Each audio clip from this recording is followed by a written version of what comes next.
Aquí y ahora, con Teresa Rodríguez y Jorge Ramos. A continuación, Aquí y ahora. Muy buenas noches desde el barrio histórico conocido como Lower Ninth Ward en Nueva Orleans. Les saluda Teresa Rodríguez. Esta noche, en conmemoración del primer aniversario del huracán Katrina, estaremos transmitiendo parte de nuestro programa desde acá, una de las zonas más afectadas. Pero antes, regresamos a nuestros estudios en Miami y a Jorge Ramos. Gracias, Jorge. Teresa. Estaremos contigo un poco más adelante. Pero comenzamos con lo que en su momento fue un gran escándalo político en Nicaragua. Soylamérica Narváez Ortega, la hijastra del expresidente de Nicaragua, Daniel Ortega, acusó al líder sandinista y actual candidato presidencial de abuso sexual y violación. Pero después de hacer las acusaciones, Soylamérica desapareció de la luz pública durante 4 años. Hubo muchas especulaciones sobre por qué se había quedado callada tanto tiempo, pero Soylamérica ha roto su silencio. En una entrevista exclusiva realizada en Miami con nuestra corresponsal Tiffany Roberts, Soylamérica hace nuevas denuncias que implican al gobierno, a la Iglesia Católica y a un candidato. ¿Por qué prefieres hacer la entrevista fuera de Nicaragua? Nicaragua se ha convertido de alguna manera en una extensión de lo que fue durante el abuso sexual en mi casa. Salir de Nicaragua representa salir de esa amenaza y poder hablar con más tranquilidad. ¿Por qué ahora? ¿Por qué justo en este momento, a meses de las elecciones presidenciales de Nicaragua? Las sobrevivientes de abuso sexual tenemos nuestros propios plazos. Yo no puedo callar porque está una campaña electoral en Nicaragua. Pero no podés obviar que al hablar justo en este momento puede afectar una campaña presidencial. Bueno, pero esa no es mi responsabilidad. Si esto ya hubiese alcanzado una resolución judicial, este caso no estaría pendiente en la historia política de Daniel Ortega ni del sandinismo. Han pasado más de 8 años desde que Soylamérica Narváez Ortega detonó una bomba política en Nicaragua al denunciar ante la justicia el supuesto abuso sexual que sufrió a manos de su padrastro. Pero defender mis derechos es un asunto de principios. Denuncia que respaldó con un testimonio de 43 páginas detallando lo que, según ella, fueron 20 años de abuso. No he vuelto a leer el testimonio desde aquellos tiempos. Es algo que no he querido hacer. ¿Por qué? Recordar detalles es algo que evito hacer. Sin embargo, hay cosas que van a estar ahí, que están en la memoria, que no necesitan ser recordadas para sentirlas. Pero escribir el testimonio fue una de las cosas más duras y yo ni siquiera lo edité. Ella dice que lo hizo como parte de su terapia psicológica. Yo recuerdo que yo ponía tanto detalle porque sentía que si no daba el detalle nadie me creía. Yo necesitaba pintar, dibujar en palabras al Daniel Ortega que nadie conocía. Mucha gente me dio connotación de vulgar, yo dije vulgaridades, yo hablé, pero yo necesitaba decirles quién era realmente. De acuerdo a Soylamérica, el abuso comenzó a los 11 años, poco después de que el entonces guerrillero entabló una relación amorosa con su madre Rosario Murillo, una poetisa y activista. Ortega tenía entonces 33 años. ¿Te violó? Sí. ¿A qué edad? A los 13 años. Fui abusada sexualmente hasta los 19 años que me fui de mi casa. ¿Tú alguna vez tuviste un embarazo? No, gracias a Dios, no. ¿Te cuidabas? ¿Cómo era? Ay, en el testimonio está. Siempre, como mencioné ahí, el preservativo era lo que él usaba. Yo no me quiero recordar eso, pero no, Dios me cuidó. Soylamérica se fue a Inglaterra a estudiar inglés en 1986. Ese mismo año fue adoptada legalmente por Daniel Ortega. Ella dice que a partir de entonces el abuso sexual paró, mas no el acoso psicológico. ¿Cómo puede un acoso continuar ya con una mujer hecha y derecha a los 20 años, 21 años? Era increíble que yo no podía dejar de contestar la llamada de teléfono. Yo no tenía valor. ¿Por qué? Yo recuerdo ese tiempo como alguien congelada, como alguien que no tenía uso de su propia voluntad, porque todo lo que yo hacía, todo lo que yo decía era en función de lo que mi padrastro quería. Yo era como un venadito listo para lo que él quería y ya. Según Soy la América, aunque ella no protestaba lo que estaba ocurriendo, su salud empezó a decaer. Yo tuve muchas crisis de migraña. A mí me hacían chequeos médicos aquí en Cuba y nunca salía nada. Todo decían era problemas psicológicos.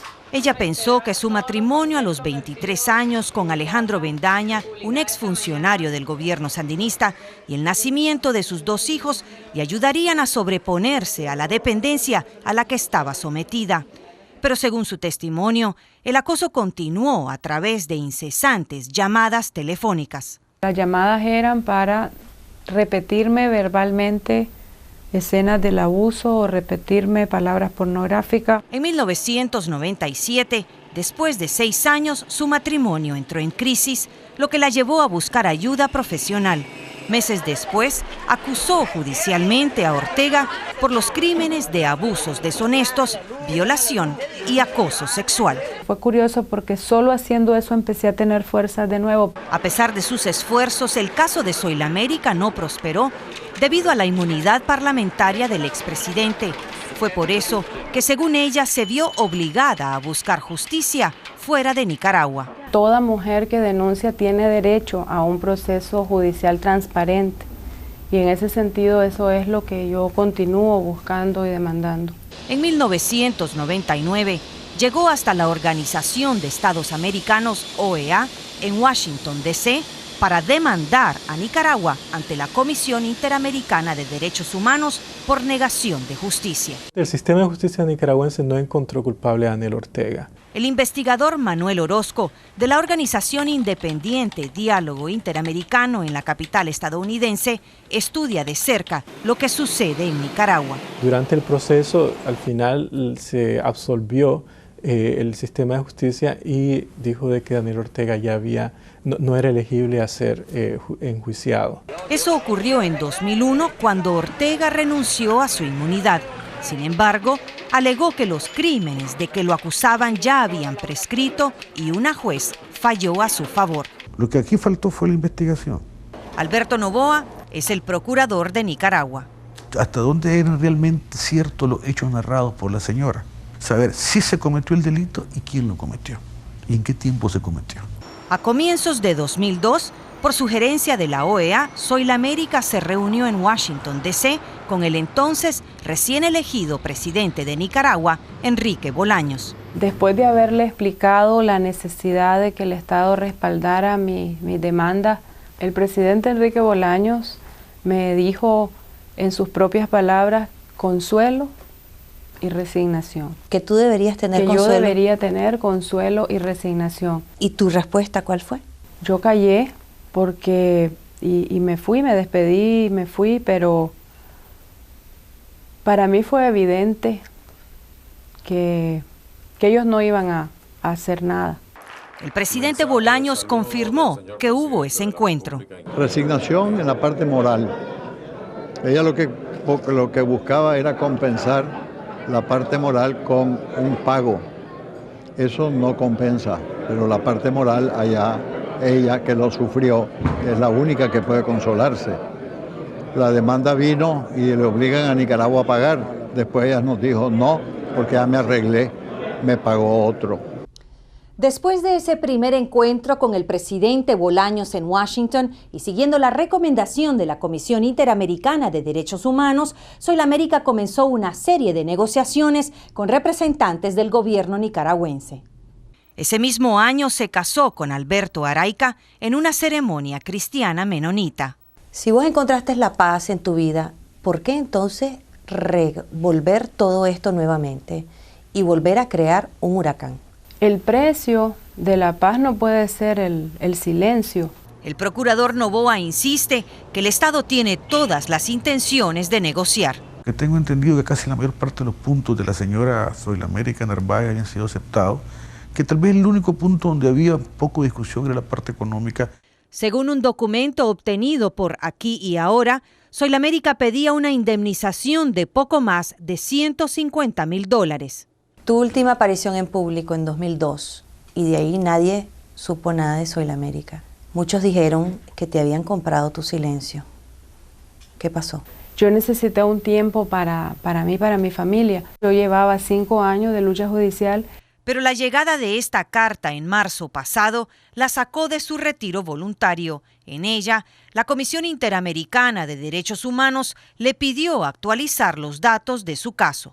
En repetidas ocasiones intentamos obtener una entrevista con la comisión para averiguar por qué decidió hacerle seguimiento al caso ahora, pero hasta la fecha no nos han contestado. Por su parte, Orozco cree que Soy la América pueda estar buscando venganza. El interés político que pueda tener es destruir a este individuo políticamente, dejarlo fuera del campo. Siempre en mi caso se aducen razones políticas. Hay una agenda política con la cual se quiere asociar. Tengo que seguir reclamando justicia y eso es mi agenda, eso es lo que a mí me motiva. Al volver. ¿Cuáles son tus pruebas, Soy la América? Pero sí hay testigos oculares. Cuando tú dices testigos oculares... Me refiero a personas que vieron y que encontraron a Daniel Ortega abusándome. Yo lo que puedo decir es que es totalmente falsa esta acusación.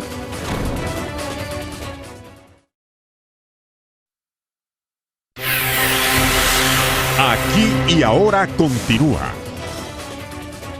Las acusaciones de Soy la América hacia su padrastro son muchas, pero ¿qué tan ciertas son? Ella asegura tener testigos que vieron y oyeron lo que sucedía dentro de la residencia de los Ortega Murillo y dice que está dispuesta a presentar su caso ante un tribunal internacional. Daniel Ortega, en cambio, nos aseguró recientemente en una entrevista con Aquí y Ahora que Soy la América estaba mintiendo. Tiffany Roberts nos sigue contando la batalla que ha emprendido Soy la América para hacerle frente a su pasado. De acuerdo a Soy la América, cuando recién había cumplido 30 años, ella, como parte de su terapia, confrontó a Daniel Ortega en su propia oficina. La razón por la que yo lo enfrenté de esa manera fue precisamente para que dejara, que entendiera el daño que me había hecho. Ella dice que la reacción de su padrastro la sorprendió. Él se descompuso, se puso muy afectado. Según recuerda, Ortega permaneció solo por largo tiempo en una oficina contigua. Yo me quedé sentada esperando, pero empecé a sentir miedo y dije, ya me voy para tratar de salir. Pero en ese momento dice que su padrastro regresó a su oficina y se sentó frente a ella. Dijo que sí, que era cierto, que él me había hecho mucho daño a mí y a mi mamá y que los perdonara, que él... Para él, mi hermano y yo éramos como sus hijos. Pero eso fue todo, esas fueron exactamente las palabras. ¿Qué reacción creó en vos esas palabras de él? Yo salí muy contenta, muy orgullosa de lo que yo había logrado. Pero de acuerdo a Soy la América, el supuesto arrepentimiento de su padrastro duró poco. Pero llegué a la casa y a la media hora de estar en la casa yo recibí otra llamada, donde era la misma persona diciéndome las mismas obscenidades de siempre. Recuerdo que ese día le dije, pero si acabo de llegar y acabo de decir que no más, y no contestó nada, colgó. Aquí y Ahora solicitó una entrevista con Daniel Ortega, pero él declinó. Con Rosario Murillo tuvimos una conversación sin cámaras por 2 horas y durante ese tiempo ella negó la veracidad de la historia de su hija. Días después, Rosario Murillo también se negó a hacer una entrevista en cámara. No obstante, Ortega siempre ha negado las acusaciones en su contra. En 2002, cuando María Elena Salinas indagó sobre el caso, su respuesta fue enfática. Eso es totalmente falso. ¿Usted está diciendo que Soy la América miente? Yo lo que puedo decir es que es totalmente falsa esta acusación.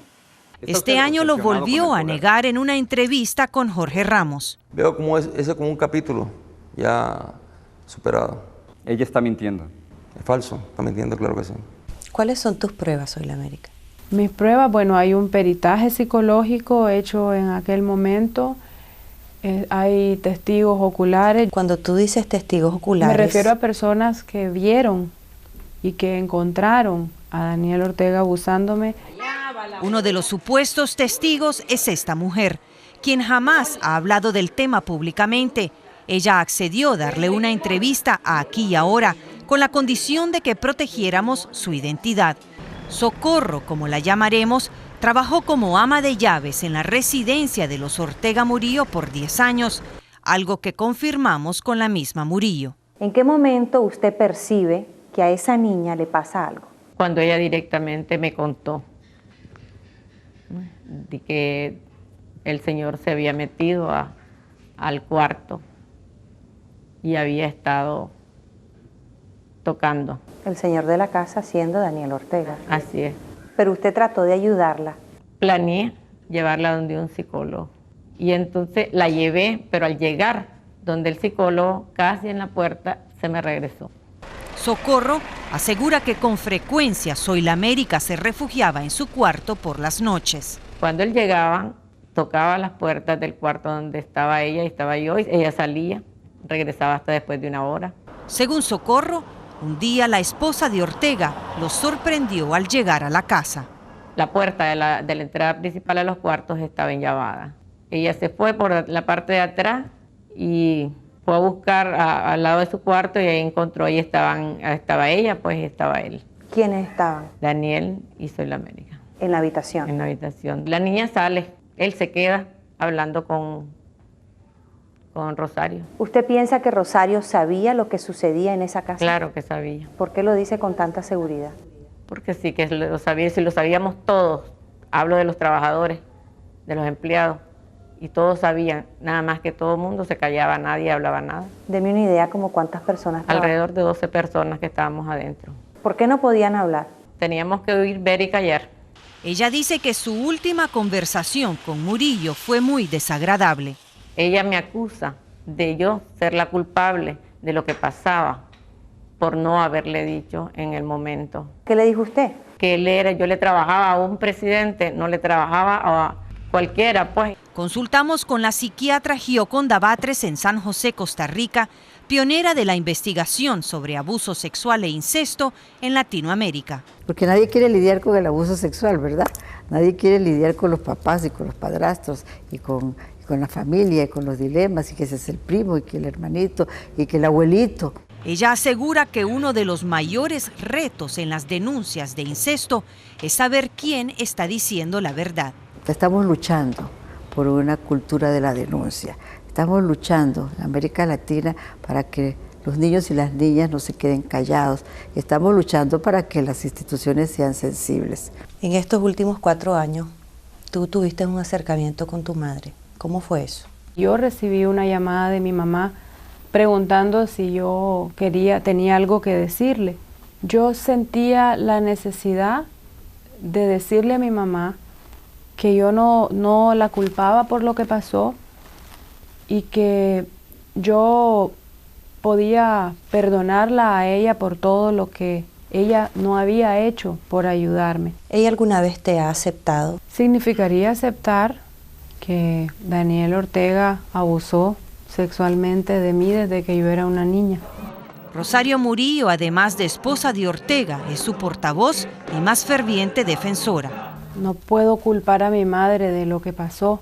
El Día Internacional de la Mujer en marzo de 2004, madre e hija hablaron por teléfono en la radio en un acto que muchos interpretaron como una reconciliación. Esta alegada reconciliación, que es un tanto dudosa, tuvo un significado muy fuerte en la imaginación del público y de la élite política. Manuel Orozco, de la organización Diálogo Interamericano en Washington, D.C., dice que la reunión le quitó credibilidad a la causa de Zoila América. Hubo muchas mujeres que se sintieron hasta traicionadas, en el sentido de que creyeron que, bueno, esta es una persona que ha estado diciendo que su caso es real. Según Zoila América, el intento de reconciliación duró poco. Ella y Daniel lo estaban usando como una manera de hacer ver que yo había regresado a ellos, o sea, la que estaba pidiendo perdón era yo. De acuerdo a Zoila América, su familia le ofreció un perdón, pero con condiciones. Podía haber un reconocimiento privado en presencia del cardenal, pero era un reconocimiento secreto. Por otra parte, el cardenal Miguel Obando y Bravo sostuvo un acercamiento con Daniel Ortega y su esposa. Fue él quien ofició una ceremonia religiosa donde la pareja reafirmó sus votos matrimoniales.